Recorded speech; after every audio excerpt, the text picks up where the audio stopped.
Just the physical presence of our offensive line, and how locked in our players were trying to execute at a high level. I think that that's been kind of like the difference. And over the last couple weeks, as our guys have really kind of taken over the football team, that's what you want to do. You want the leaders to take over the football team.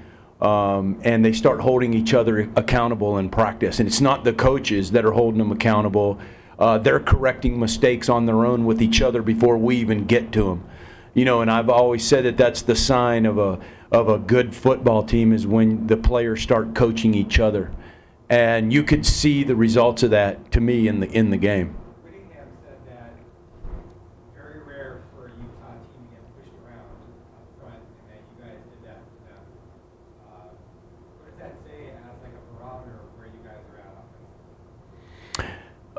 Yeah, it was, you watch them on film and man, they were good. I mean, I thought the same thing about USC, and then I watched the film of us playing them, and maybe I'm guilty of underestimating us a little bit. But man, I mean, our guys, they look like they belong. They look like, I use the reference sometimes of David and Goliath, and then all of a sudden you look up and go, oh, wow, man, I think it might be the other way around here, And, that's kind of like what I see is, like, I see our offensive line going against their defensive line, and all of a sudden the guys that I watched on film the week before, their defensive players, we're kind of canceling them out, And so it just, I think just proves the fact that we're a pretty good football team. What changed since the Washington game on, where the running game was really taking off, and even during losses, that was one aspect that really performed consistently almost every week? The power scheme a little bit, and we got more diversified in our run game. It wasn't so one-dimensional, and that's the way we kind of wanted it. And I've kind of talked about that before, but. You start running the gap scheme, and then you have success. Then you start building plays off of that, and then the next thing you look up. And offenses can't be built overnight. It's like we do some things out there like today that we're formationally and moving around and all of that stuff that you can't just put that in and then have all these other run plays and then expect to be great at all of it. It's something that's got to be built throughout the season. And I can call stuff right now that would look funky to the defense that, we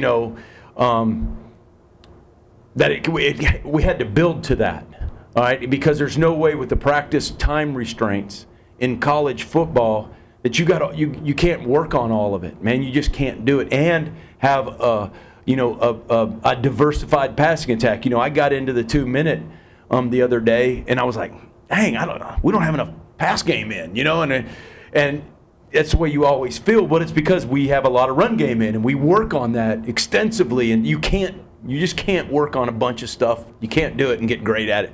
So I think what you're seeing is the effects of us saying, okay, this is who we are. We're going to run the football. First and foremost, no matter what happens, we're running the ball, and we're working on running the ball, and then we build off of that. So I think that's, we've just worked on the run game more so than we did early in the year where it was more so half and half. The distribution is to your liking between the run and the pass right now. Yeah, that's about where it needs to be. Yep, exactly. If you see us throwing the ball more than we run, that means we weren't running the ball effectively.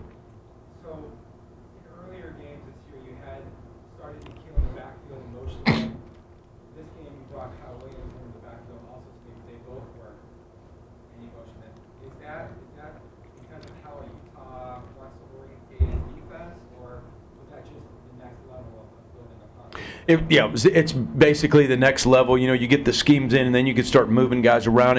And what you see is, when we start out, like I said, Nikhil was always our boundary X receiver. So you get in 3-by-1, and he's the single. It's so easy to take him out of the game. I mean, you just roll the coverage or do what you want to do.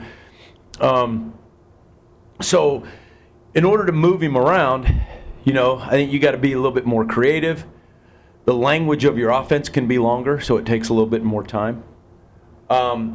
But, you know, you start seeing teams, okay, they're trying to match him up. They're trying to, okay, he plays inside. Well, they're going to take and flip and play their corner inside. Okay, well, you go, okay, you guys are going to do that. I'm not going to let you do that.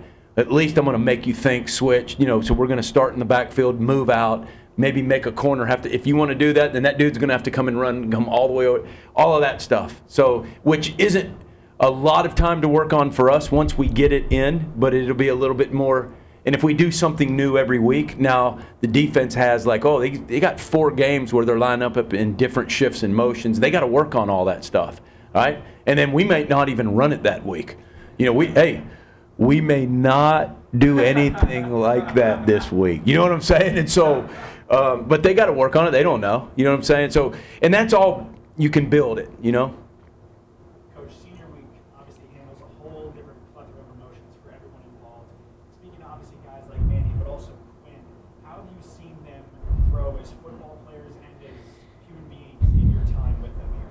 You know, I feel we're in a great place as far as that's concerned. It's a good question. You know, Manny, I felt like he had his best practice of his career today.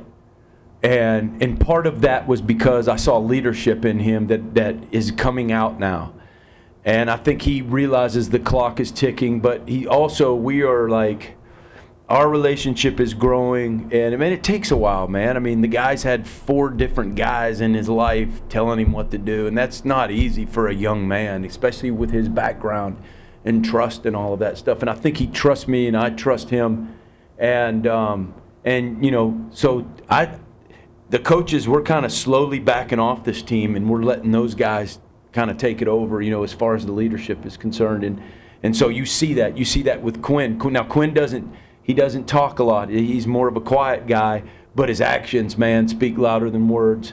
And, you know, he has just played hard. He is like the leader up there. All the guys just love him to death. He's like the silent assassin, you know, up there, you know.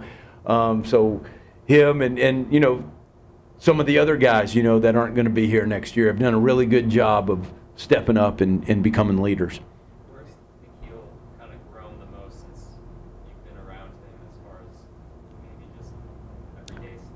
Yeah, I think understanding that football's always been easy for him. When he walks across the white stripe, Nikhil's been excellent.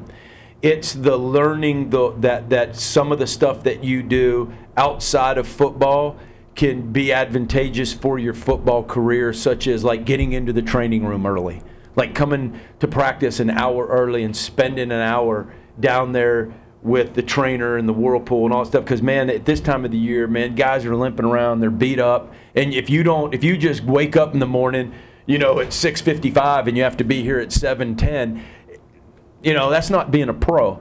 And so I think he's learning that I got to do all of those little tiny things to be a pro and to take my game to the next level. Is it kind of odd having a senior day with a couple other games remaining and so many possibilities of what could happen with your season?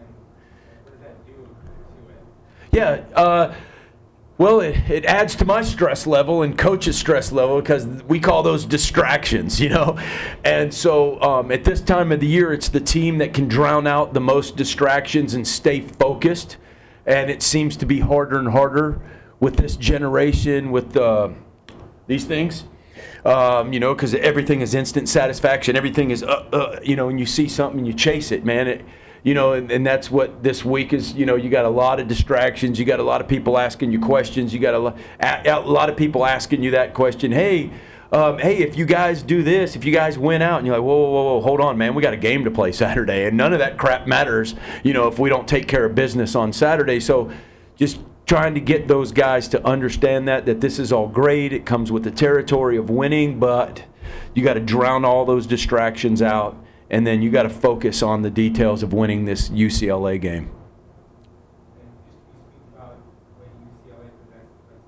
Yes. So, you know, one thing about UCLA was when I was at Cal, you know, we recruited a bunch of these guys that are on the roster. I remember a lot of them. I recruited a lot of them, didn't get any of them. I mean, you know, they beat us on everybody. And then while I've been here and some of the coaches that have been here, man, their roster's filled with guys that we couldn't get. And so, I mean, it's not like they're bad players. They got some really, really good, talented players running around out there. It looks like they've kind of gone with the youth movement, which is pretty typical of a new coaching staff and a new head coach coming in. So they're kind of doing that deal, which, totally understand that.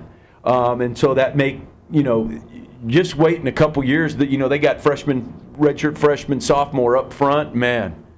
2 years from now, it's going to be a different story, what their record's going to be. And so I don't think their record, you look at them, you don't label these guys as a 2-5 football team, or you're going to get your head handed to you on a platter. So, they're very athletic, and the secondary, they have a lot of returning guys. They're experienced. They've seen a lot of pass route combinations, and they jump early on stuff. I've noticed that. They do as good a job as anybody in that area. So it's going to be quite a challenge for us. I'm not sure if you commented on this earlier, but the fact that you've had so many games now where you haven't given up any snaps, what are the key things that have allowed that to happen? Yeah, we've tried to eliminate as much drop back pass as we can, turn things into play action boots and quick game. It's one of the first things I said, as I sat up here when I got hired, was I wanted to take a lot of hits off Manny, and I think we've done that.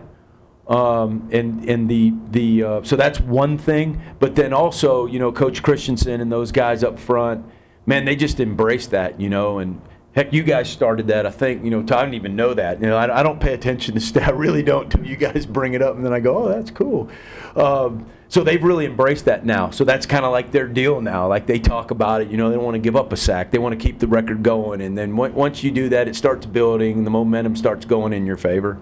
They're working really hard at it, and they're very aware of it. Does the effectiveness of the run game, how much does that contribute to that? Absolutely. Sure. Yes, absolutely. Because now, as you are a defensive lineman, or especially a defensive end, you're not just cocking your arm back in a 3-point sprinter stance and coming off the edge on Manny. You got to look out, because we will run inside zone, outside zone, slice, power, counter, freaking every run play that you could ever imagine. We're running that, and so we show a lot of things at you, which slows them down and makes them think.